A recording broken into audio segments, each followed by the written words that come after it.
Hello, Bryan. Hello. Yeah, can you hear me? Hello, good evening from Alicante, in Spain. Hi. Thank you for sharing with us this time, this session with us. And Bryan, we are very pleased. We are very pleased to you are taking part in the Longevity World Forum, and you can start your session with us. Are you ready? I'm ready. Do I get a picture of the conference? I don't see anything now. Will I see people who are there? Compañeros, ¿es posible?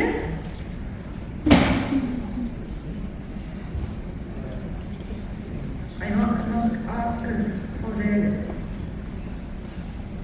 No, it's not possible. It's not possible. It's not possible, Bryan. Okay. Okay, it's time for your session. Thank you and un aplauso.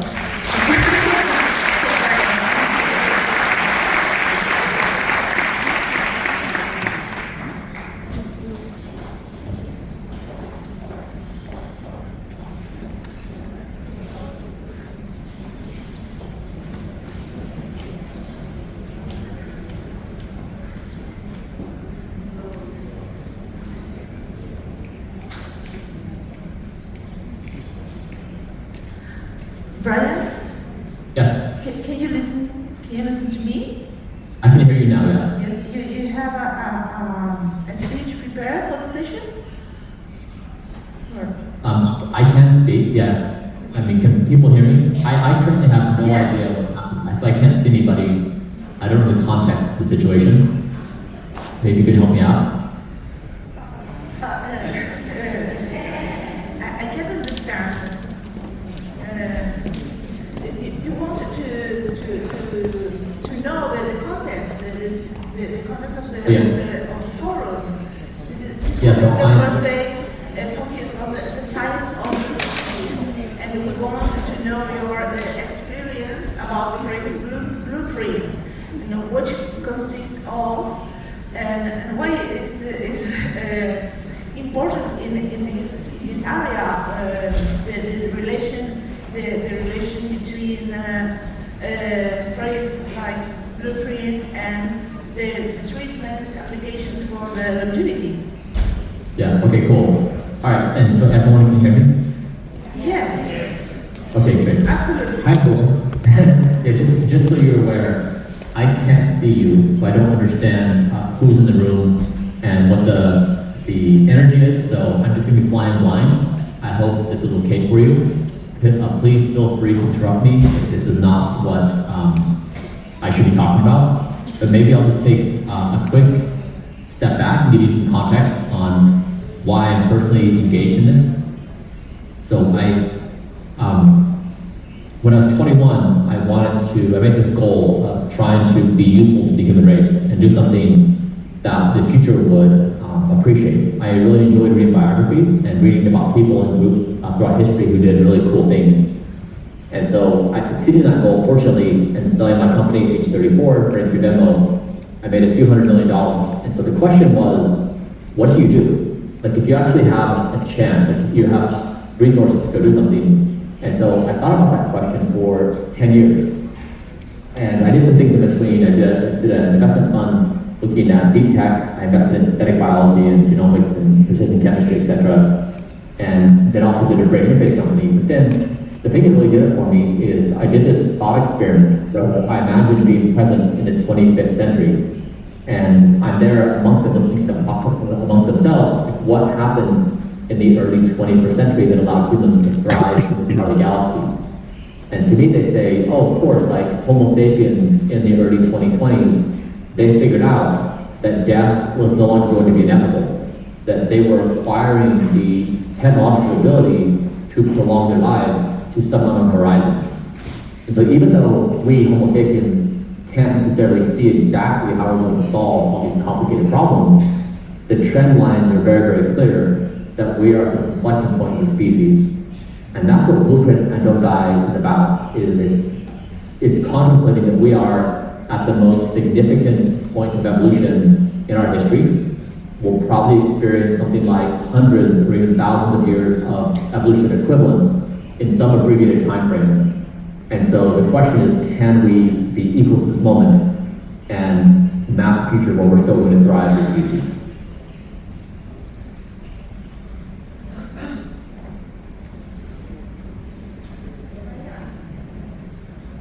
Yeah, hello again. Now there are 300 people listening to you from Alicante, Palacio de Congresos, where we are celebrating this Longevity World Forum. And if you want, we can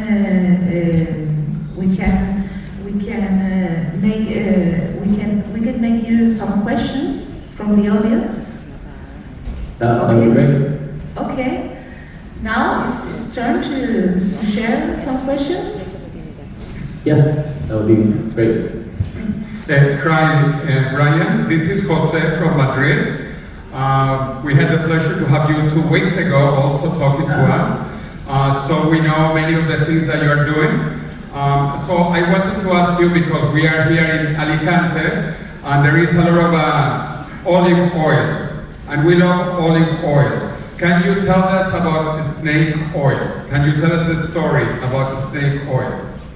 Yeah, Jose, nice to see you again. We really tried to, I guess, looking at health and wellness. When I got into this industry, it was confusing because everybody has a different opinion about everything. And every guru, every charismatic person. And so we wanted to say, can we punch through the noise of human opinion, and is there a way to approach this in a more data-driven way? And so in doing that, we tried to basically apply that every calorie that enters my body has to fight for its life. It needs to have rigorous evidence that the health benefits are worth the calorie. And extra virgin olive oil, I currently consume more calories from that than any other food in my diet. So roughly 15% of my daily dietary intake is extra virgin olive oil that meets the criteria on high polyphenols, DAGs, MFAs, so very strict criteria on the quality of the EVO. Yes, I wish I would have been consuming extra virgin olive oil growing up. We never had it. It was just not part of our cultural habits in America. So yeah, now I love it. I have it with everything, and I am grateful to Europe for producing so much high quality extra virgin olive oil. And I called it snake oil because when I first started Blueprint, I was basically asking this question: is death inevitable? Like, is that still true? Or we, the first generation, would dare ask that question. And I did not expect the amount of hate that came my way. Like, it was very surprising to me that people were so mad and like they wanted to insult me so routinely. And so I called it snake oil because everyone was calling me a snake oil salesperson. I thought, okay, I'll just say yes to that, and I will become a snake oil salesperson with extra virgin olive oil. So that's the reason why it's called snake oil. It's kind of a nod to the haters, that I appreciate them, love them, and I embrace being a snake oil salesman. More questions? We ask.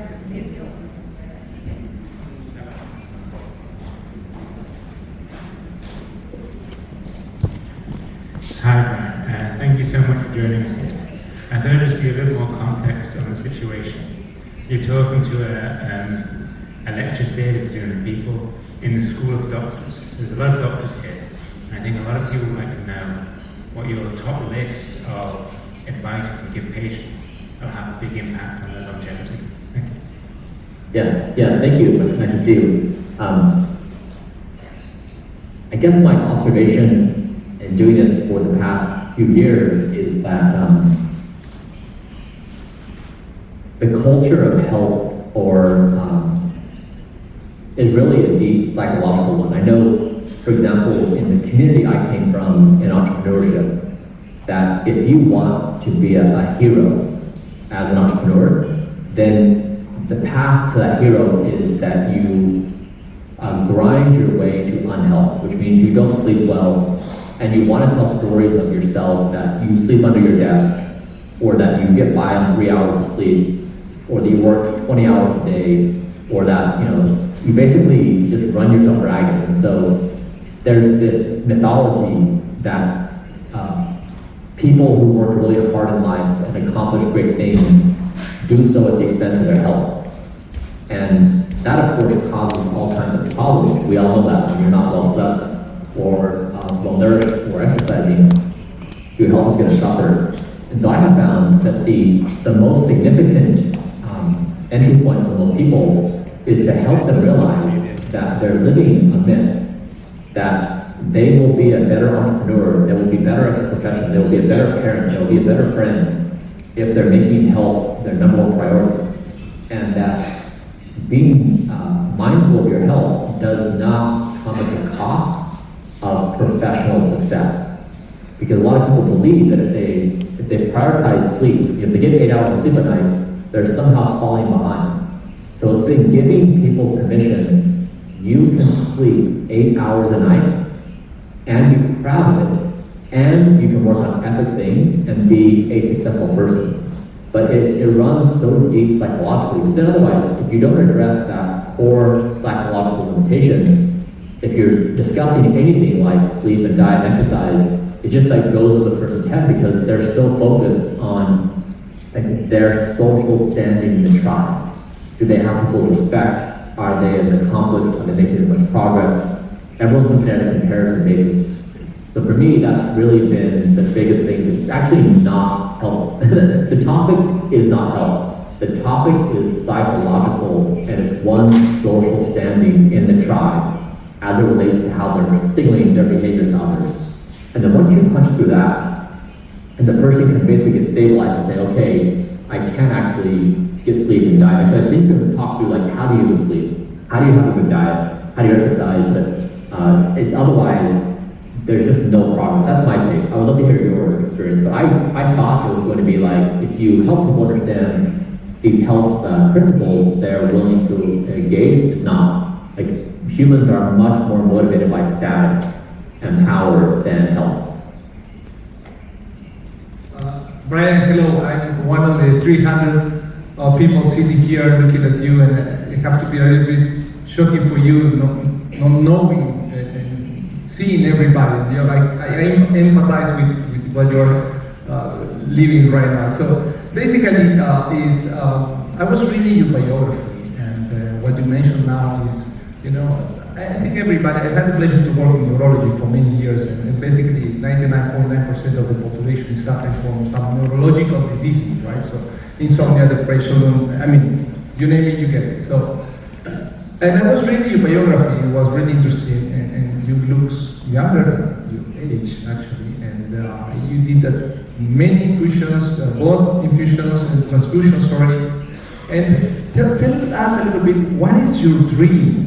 What do you want to achieve for society, and how you want to distribute this achievement with the entire humanity? Because your ambition is really high. How you will ensure that everybody gets access to your dream? Yeah, there's two levels. So thank you for your empathy. I appreciate it. Thank you very much. Two layers on this. One is when you look back through history, humans are powerfully mimetic, and we mimic each other in ways that are very strong. So once one human can demonstrate an impossible thing is possible, so many other humans can do it. So when the Wright brothers demonstrated flight, or when the 4-minute mile was ran, or when Mount Everest was climbed, or when someone went to the bottom of the ocean, or when Amelia Earhart flew across the Atlantic in the airplane, like when humans do these things that previously people thought impossible, it opens up this entire frontier. And I'm trying to demonstrate a glimmer of hope that one can meaningfully change their health and wellness. Not that they can live forever, like that's too big of a thing. But like you take my situation where I was 43 years old when I started, and if you look at all my biomarkers, like they're really bad. Like I absolutely was in a very bad condition of health. And now 3.5 years later, my biomarkers are top 1% optimal. And not only for my age, but you can even compare some of my markers to 18-year-olds. like for example, my VO2 max. And so for me, it's really about trying to flip the global zeitgeist where people say, maybe, maybe they don't buy the inevitability of death, maybe they don't buy that we're gonna live for some long time, but maybe they buy that you can actually meaningfully change your trajectory of health span and lifespan. And so that's what I'm really trying to do, is I'm trying to change the opinion of the human race that it is worth making health your number one priority, because we're walking into this future where we just don't know how long and how well we can live. So that's the first one. And then the second thing, and this is a much more involved idea, and this is what Don't Die is about. And to give this context, I hold these dinners at my house, and they're roughly 2 hours long, and we walk through the layers of Don't Die. And so just know it takes that long to understand these ideas. So what I'm about to tell you, you're not going to understand. Like, it's like too abbreviated, but I'm going to say it anyways. The entire effort of Don't Die is to say, the only question on planet Earth that matters right now is what we do as a species as you're giving birth to superintelligence. The AI is progressing at a speed that is unfathomable to our current minds. We can't understand how robust and how big and how significant the situation is. It's the most consequential question on the Earth. What do we do as a species? And my hypothesis is no existing form of human thought, not capitalism, not democracy, not Islam, not Christianity, there's no framework, there's no ideology in existence that actually answers the question of what we do, because we just inherently we're not aligned as a species, we're a violent species, we just disagree on everything. And Don't Die is a new political, economic, moral, ethical, social, and religious system. It basically is it's the answer for what we do. So I have hundreds and hundreds of people come to these dinners, people who work on AI, engineers, artists, politicians, everyone. It is the strongest contender for any approach in the world of what we do. And so this basically maps from like the biggest questions of what we do as a species to the most basic thing, how you understand yourself in a larger group of people, to daily habits like health and wellness. So the entire thing, and again, like if you sat down with me to this dinner with a group of us, you would understand these ideas, but we're basically trying to solve the riddle of existence. And so just one last point on this. If you look back through history, and you look at like the big ideas that kind of address our role, like you back to Buddha was like, hey, life kind of stinks, there's a lot of suffering, so it's best to detach yourself from that. And then, Confucius was like, actually, it's relationships, like how we understand it. And then Muhammad was like, actually, we need to submit to God. And Jesus was like, I am the Son of God. And then Marx said, actually, it's class warfare. And Adam Smith said, there's invisible hand, there's markets. And then America said, we the people. And so these are like the big ideas that shape our reality, how we understand ourselves and structure society. And what I'm proposing is the ideological suitability of this moment is Don't Die. That Don't Die supersedes every other form of human thought that has been created up until now. It is the thing that is equal to both human storytelling and the computational framework we need for AI. So again, I don't expect you to understand that, so that's a lot very quickly, but just to give you a flavor, this is really trying to solve the riddle of existence for us as a species on this planet in this part of the galaxy. Hello, Bryan, hello. Hi. Thank you for sharing with us today. You mentioned earlier about haters, or at least people who criticize what you're doing, which I personally think that they don't understand what you're doing. But basically those criticisms are coming from the fact of the money. This is expensive. We know it's an expensive industry. So how do you see, or how do you foresee the democratization of all this going on, which today is expensive but should go to everybody, which I think is the base of the criticism or the haters that you mentioned. Thank you. Yeah, thank you. First, I love the haters. Absolutely love them. They're the best. They're fun, they're comical, they have it's energy. It's energy to the movement. So whether it's support the movement or hate the movement, it's energy. So I love the fact that there's so many haters. Number two is on the inequity. If you look at most billionaires in the world are extremely unhealthy. I mean, right? They're obese. They actively engage in very terrible health practices. So it's not the case that money just solves for health. People who have money are still terribly unhealthy. And the third thing is, this is like, a lot of people have access to getting good sleep. Like if you're working a night shift, that's gonna be challenging. But most people can go to bed on time. Most people can exercise on a daily basis, even if they're walking around. And so much of health is free for most people. And people will come up with endless excuses on why that's a bad idea or why it makes a life not worth living. But the point is that I think it's less a question about equality and more a question about societal appeal. Now clearly, if you've got conditions and you need to get something addressed, absolutely there's inequality and it's problematic. But more generally speaking, it's a much more nuanced topic where the rich don't spend money on health. And the poor actually can do things to their health. And we have this weird psychological relationship where if you are healthy, you're weird. And so it's just really funny that I sleep well, I exercise, and I eat and I diet, right? Because I have a health protocol. And people, make the suggestion that I don't live life like that. I'm on the stand trying to I have to basically justify being healthy.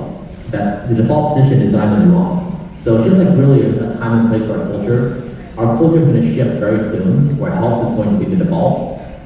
So it's just, we're just in this really weird transition moment. That's fine, it's great. So I think it's actually going to move in a very positive direction. Hello, Bryan, this is Marianela from Venezuela, and thank you for this opportunity. I wanted to ask you two questions, if possible. The first one would be, what would be your advice or recommendation to people who feel anxious about changing radically their lifestyle or habits? And the second question, since I was listening to your one interview you had, and you mentioned you work in your spirituality, and this is something that difficult to test or to prove scientifically. I would like to know how you incorporate these spiritual habits to your life, and how significant do you think it is for the aging journey you have, or the longevity journey you're dealing with? Yeah. On the first question, if a person is feeling anxious or uncertain about health, I would say, okay, get a great night's sleep and let's talk in the morning. We all know that when you're not well rested and you're sleep deprived, that life feels very hard. And it can lead to depression, it can lead to a sense of hopelessness. And most of society is sleep deprived. And so therefore, when you're well rested, you just see the world differently, you feel about things differently, you're actually less anxious, you're less depressed. And so with that person, I'd actually sit them down and ask them about their sleep. And then I'd say, okay, we're going to establish 5 habits on your sleep. And you're going to commit with me that you're going to do these 5 habits, and then we'll have a conversation about health. But we're only going to have that conversation when you're well rested. So the 5 habits quickly are, your identity is you are a professional sleeper.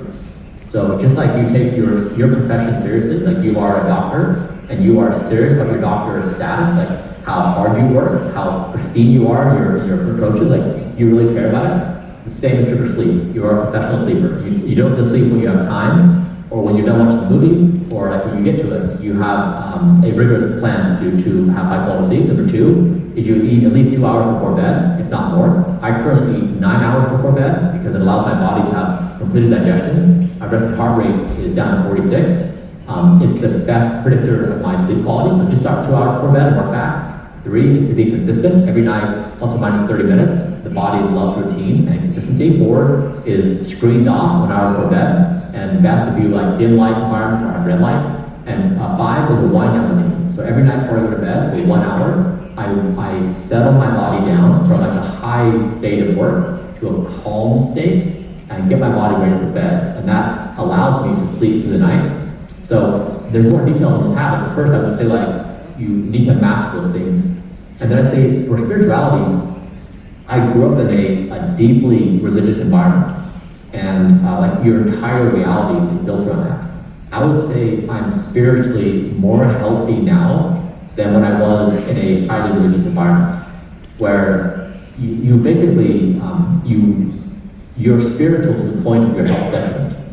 Like if the end point is the spirituality, not the health to get you there. And now that health is the means, I just feel more robust spiritually than I ever have before. And so I kind of wish as a kid, I would have been taught these basic practices of health and wellness, and then you can pile on spirituality on top of it. But when things, and just like an ambitious entrepreneur is going to prioritize that success, or an ambitious doctor is going to prioritize the success pathways of becoming a doctor over their individual health. Like we all do it.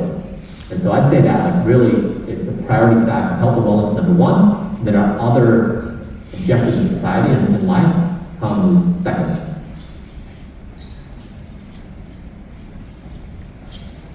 Hello, Bryan. This is one of the 300 doctors here in Alicante.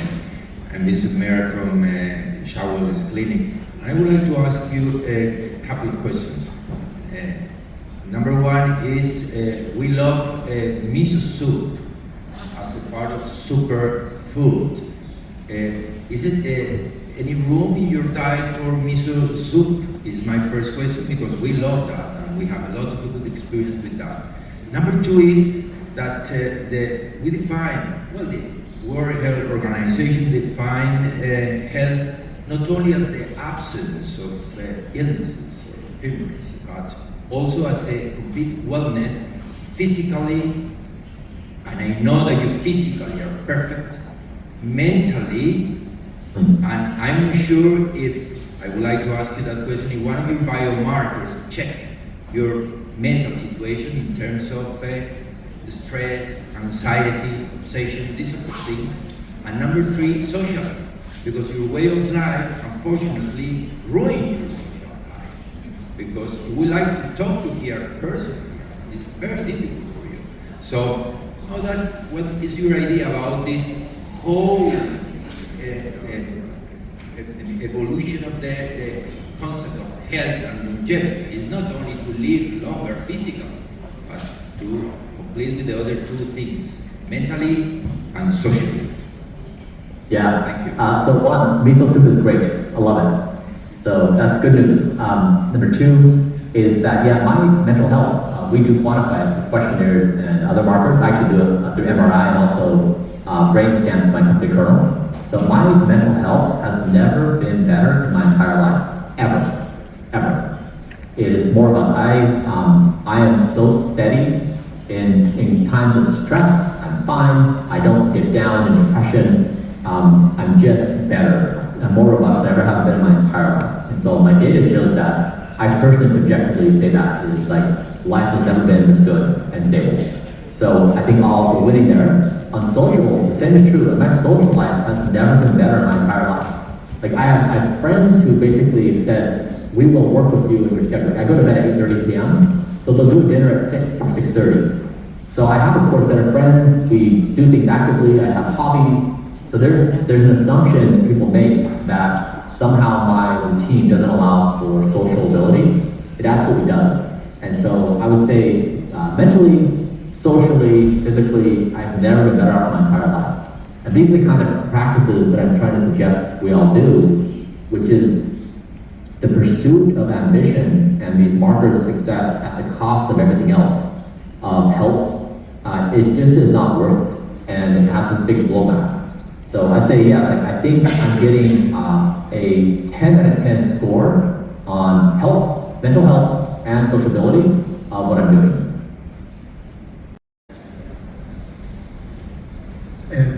Hello, Bryan. I am an anti-aging doctor and professor of medical physiology, and I follow you since the very beginning. I'm perfectly aware of all your activities and tests and treatments that you follow. But I have one specific and a physiological question, quite physiological question, if you wish to share your view. Regarding quality of sleep, do you take melatonin, and if yes, what dose? Yeah, I take 300 mcgs of melatonin. If I'm not mistaken, that's what was in the clinical studies. Thank you, Ryan. So I have a question. I don't know, I know you, but I don't know exactly what involved the whole blueprint protocol, but I was wondering if you could share, apart from the part on the habits and all the supplements you take and the diet, which, correct me if I'm wrong, it's vegan, or it's vegan.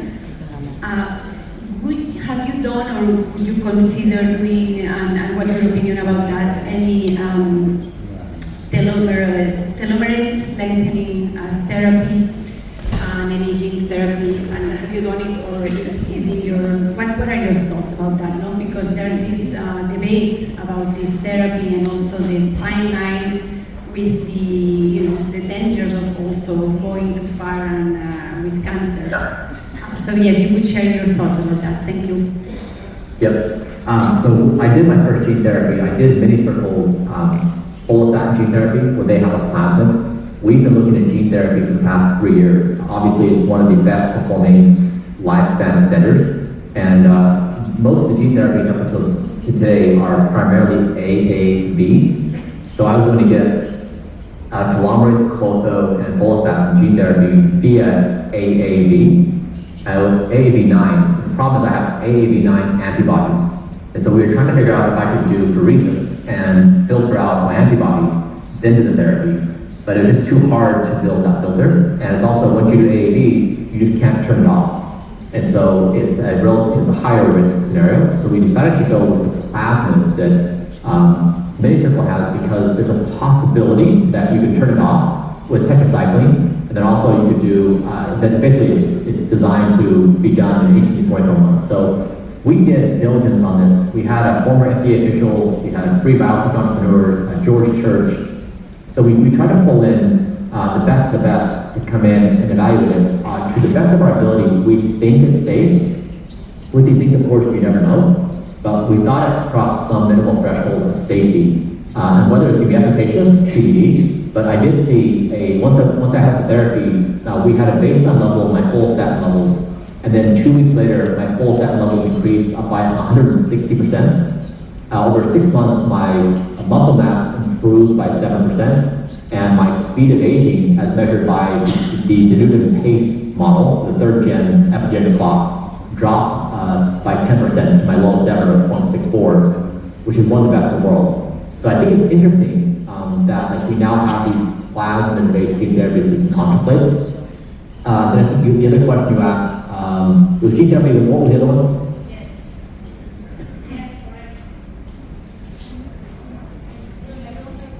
Oh, the carnivore, vegan, yeah. So I'm vegan, but so veganism is the only preference I've had in Blueprint. Everything else is just purely driven by the evidence. I'm vegan because... Sorry, Brian, I didn't have the mic, but yes, that's correct. I was asking you about the gene therapy and then your diet, about the vegan diet. Yeah, so whether someone's vegan or eats meat, like, you do you.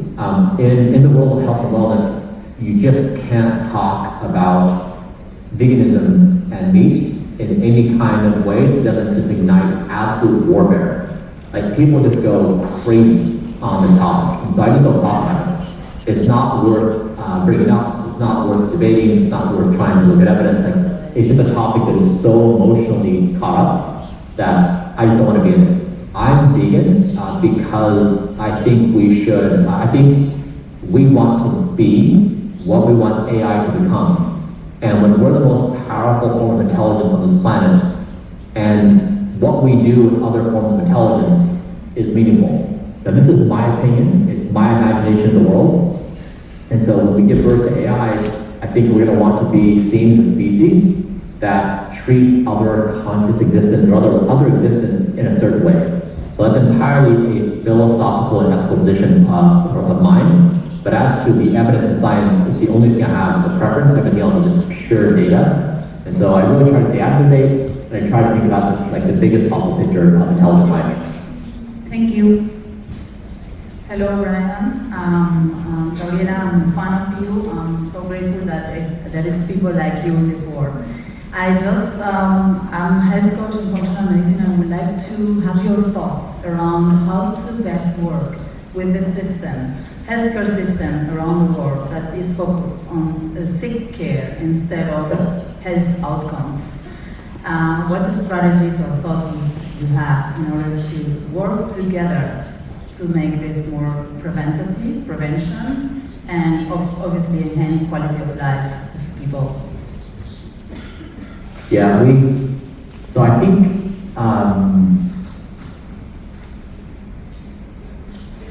okay, I'm an entrepreneur, and I have biases towards building new systems. So I'm actually not interested in working with the existing system because it's so slow and big and unchangeable. I'm trying to build a parallel system. And so with Blueprint, we are building basically every calorie, every test, every friend. So if somebody says yes to Don't Die, we want to feed them every calorie of the day. And for example, last month alone, we spent $50,000 testing foods for toxins, heavy metals, pesticides, herbicides. Like, we're trying to create the cleanest food in the entire world, in addition to the most nutritious based upon 1,000+ clinical trials. So feed someone their entire diet. And 2 is every test. We are launching a bunch of labs, like we have microplastics, DNA methylation for speed of aging, organ ages. I think one of the world's best MRI protocols for whole body, and then 4 is a blood panel.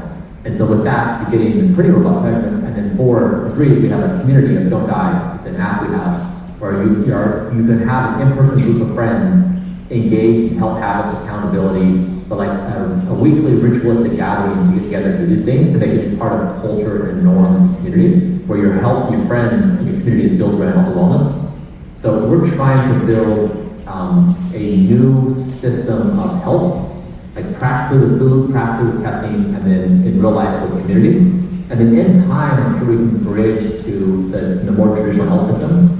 But I'm trying to demonstrate, if you really believe in this concept of Don't Die, like if you believe we are at this critical moment in time, that we are evolving as a species faster than we can comprehend, I want to showcase what does Don't Die really look like. If you take it to its natural state, what does that look like in real life? So that's what we're trying to show, like an entirely different paradigm, and there's no way that we can get the existing system to change that fast.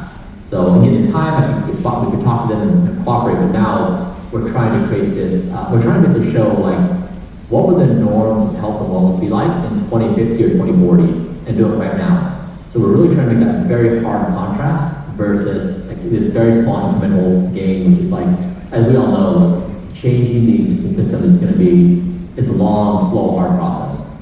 But the people doing it is great. Like, I applaud their efforts. This is not the particular thing I'm doing. Hi, Bryan. This is... I'm getting notified that I need to leave, actually. Okay, well, we just want to welcome you to Spain so that you practice the Spanish you learned as a Mormon missionary in Latin America. So, we just want to give you a big applause and hope to have you here next year.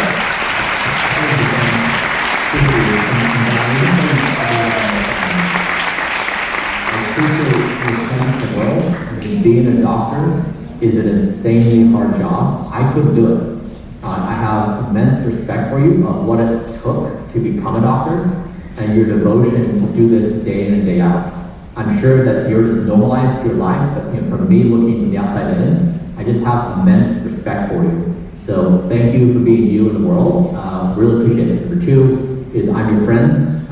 Definitely I'm with you on this journey. And if I can be useful in any way, please let me know. But I think it's like a very important thing that we all gather around and we work together in a bigger community. So thank you for having me. Wonderful to see you, and I hope we can become friends. Thanks again for having me. Thank you very much, Bryan. Thank you for sharing